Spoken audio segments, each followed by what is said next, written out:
আজি পবিত্ৰ বৰদিন খ্ৰীষ্টিয়ান ধৰ্মাৱলম্বী লোকসকলৰ পবিত্ৰ উৎসৱ বৰদিন কেৰলৰ ধ্বনিৰে মুখৰিত হৈছে ৰাজ্য আৰু সজাই পৰাই তোলা হৈছে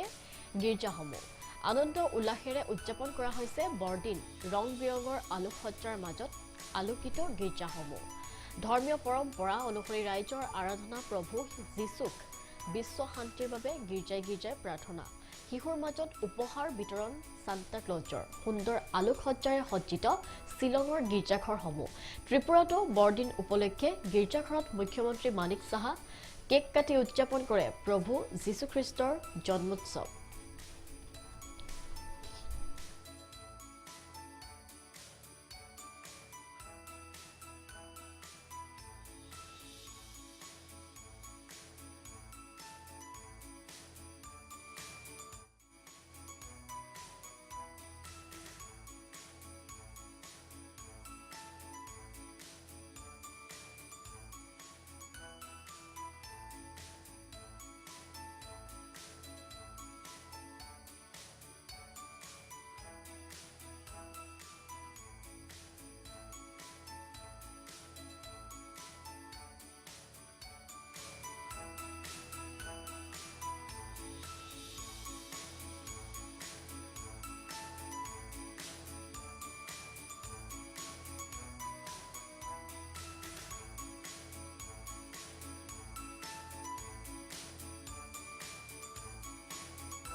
আৰু এদৰে ৰাজ্যজুৰি উদযাপন কৰা হৈছে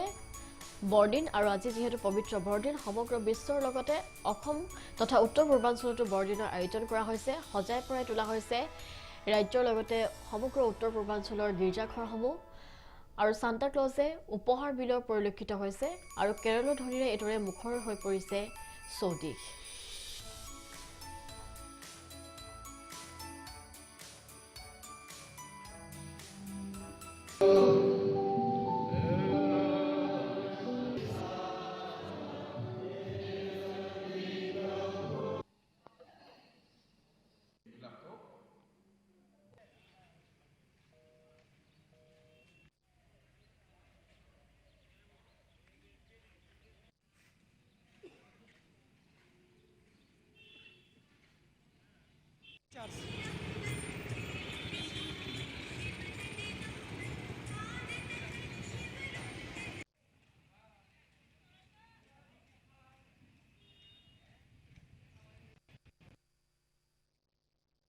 আপনারা কি কি ধরনের কেক বানিয়েছেন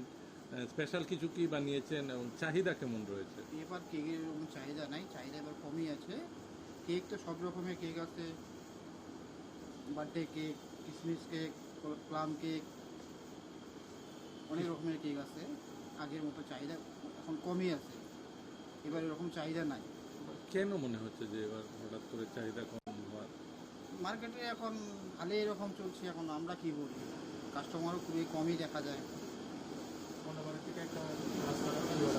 অন্যবার তো রাস্তায় তো প্রচুর ভিড় থাকতো এই সময় এবার তো এরকম ভিড় নাই আপনার নাম মিঠুন বর্মা যীশু খ্রিস্ট যে আমাদের এই পৃথিবীতে জন্মগ্রহণ করেছে সেই জন্য আমরা যারা এখানে খ্রিস্ট ধর্মাবলম্বী আছে তারা আমরা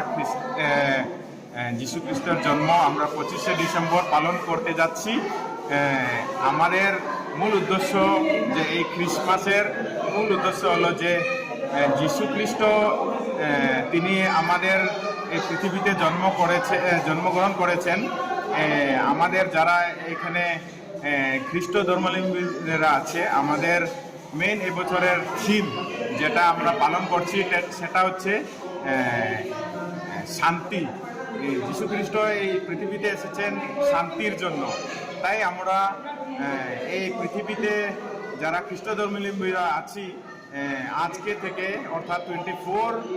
ডিসেম্বর থেকে আমরা ক্রিসমাস পালন করছি কালকেও 25 ডিসেম্বরে আবার যুদ্ধভূমি ইউক্ৰেইনত কেৰলৰ গুঞ্জন ইউক্ৰেইনৰ অৰ্থডক্স চাৰ্চত বৰদিনৰ আয়োজন কৰা হৈছে 106 বছৰৰ পাছত 25 ডিচেম্বৰত পালিছে বৰদিন পূৰ্বে 7 জানুৱাৰীত বৰদিন পালন কৰে ইউক্ৰেইনে জুলিয়ান কেলেণ্ডাৰ অনুসৰি পালন কৰে বৰদিন ৰাছিয়ায়ো জুলিয়ান কেলেণ্ডাৰ মতে পালন কৰিছে বৰদিন যুদ্ধ বিধ্বস্ত দেশখনত এই সিদ্ধান্তই লাভ কৰিছে চৰ্চা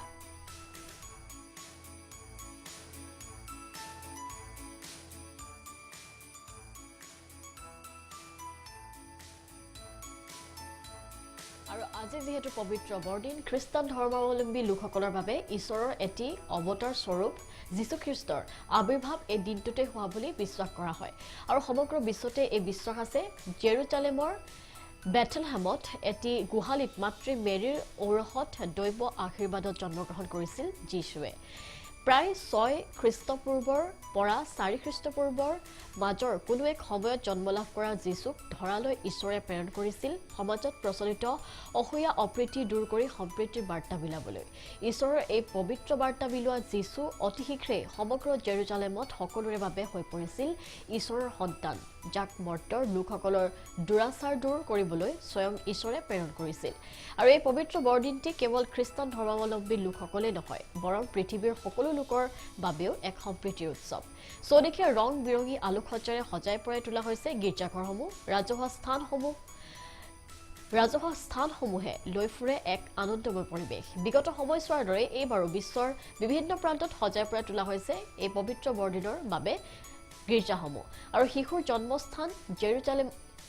যীশুৰ জন্মস্থান জেৰুজালেমৰ বেথলহেমত এক নিমাময় পৰিৱেশ ৰাইজৰ দ্বাৰা ওলোৱা হয় ৰেলী বিশ্ব শান্তিৰ বাবে ওলোৱা হয় এই ৰেলী গাজাত হোৱা নৰসংহাৰ আৰু যুদ্ধৰ বাবে পূৰ্বৰ দৰে নাই কোনো উৎসাহ গাজাত যুদ্ধ চলি থকাৰ সময়তে বেথলহেমত বৰদিন কাৰ্যকৰীভাৱে বাতিল কৰা হৈছিল